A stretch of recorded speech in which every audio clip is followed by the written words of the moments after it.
Zdravím priaznivcov YouTube kanálu o ziskovom tradingu aosforex.com. Moje meno je Braňo a chcel by som vám tradične prezentovať dnešné výsledky obchodovania na dvoch obchodných účtoch, ktoré bežne navštevujeme. Začneme účtom číslo 1. Pripomínam, že je to tzv. 1000 eurový účet, kde naozaj kapitál je na úrovni 1000 eur, teda vstupný. Momentálne je tam rozbehnutá nejaká seansa, ale vidíte dole stav účtu je okolo 1110 eur, čo vlastne zodpovedá tu v našej platforme bielemu číslu. Samostatný total profit, aj teda od okamihu, keď bol účet spustený. Ako vyzeralo dnešné obchodovanie? Hneď ráno, keď sa trhy púšťali vlastne v nedeľu ešte v noci, tak došlo ku zatvoreniu pomerne peknej seansy na úrovni 0,4%, a potom v priebehu dňa zbehli dve automatické seanse, každá so ziskom plus minus povedzme 0,15%.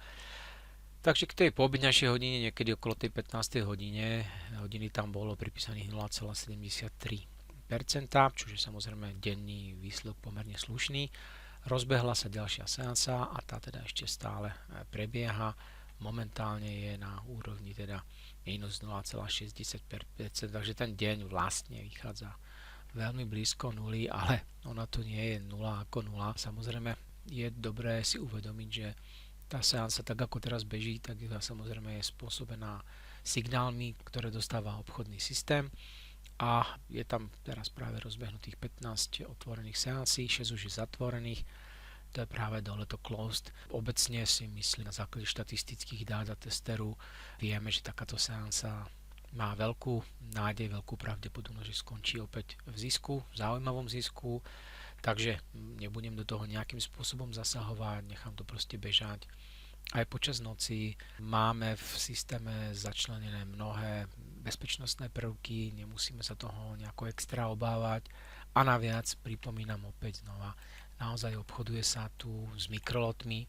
Vidíte, že tam naozaj nie je žiadna väčšia pozícia ako 0,01, teda vlastne to najmenšie možné, čo sa dá. Takže z pohľadu money managementu je to obchodovanie veľmi bezpečné, pokojné. Aktuálna seansa bola teda v najhlbšom drawdowne minus 0,9%, čo samozrejme tiež nespôsobuje žiadne vrásky. Druhý účet, ktorý si bežne pozeráme, je na tom v podstate dosť podobne. Tiež tam bola ešte o polnoci, zhruba po polnoci je zatvorená pekná seansa na úrovni 0,5%.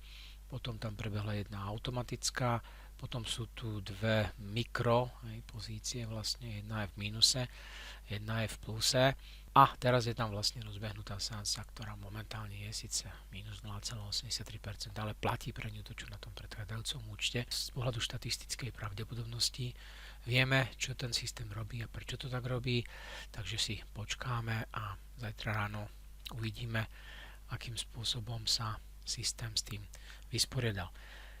To je zatiaľ všetko. Veľmi pekne vám ďakujem za vašu pozornosť a pevne verím, že sa stretneme pri ďalších videách, ktoré opäť budú možno trošku veselšie, bo dneska je to tak okolo tej nuly, ale to je zase ďalší z tých dní, ktoré k tradingu patria a musíte byť pripravení, že niekedy sú to zisky, niekedy sú to straty a niekedy je to okolo nuly. Je to úplne normálny priebeh obchodovania. Takže ešte raz ďakujem veľmi pekne za pozornosť, majte sa krásne a prajem vám príjemný a pekný večer.